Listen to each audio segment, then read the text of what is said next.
করছো? এই দেখ আমার গাছ লাগাইছি টমেটো। দেখো কত টমেটো হয়েছে, দেখো পড়ে যেও না।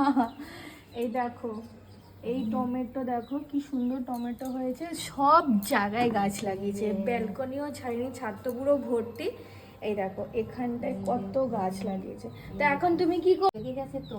তাই দাও আমি তুলি। নাও পাকাগুলো তুলো তুমি। বলবে হ্যাঁ কোন কোনটা তুলবো। এই পাকা পাকাটাই তুলবে তুমি, শুধু এই যে কাঁচাগুলো তুলবে না, এগুলো এখনো পাকবে। টমেটো তুলে নিয়েছি। এই পাকা পাকা টমেটোগুলো, নিজের গাছের টমেটো খেতে বেশ ভালোই মজা লাগবে। আমার মেয়েই তুললো টমাটারগুলো। আমি আসলে ও আমি দেখে, হ্যাঁ ও দেখে ওর খুব শখ লাগে। আমি গাছ করি তো, গাছে ফল হয়, ওর খুব শখ লাগে। বেগুন তুলবে, কোথায় টমাটার, কোথায় শাক, এইসবে মানে খুব ওর ভালো লাগে। এই দেখো এই যে গাছে আবার বেগুন হয়েছে। এইটুকু জায়গায় যে এত টমেটো হয়েছে ভাবার বাইরে।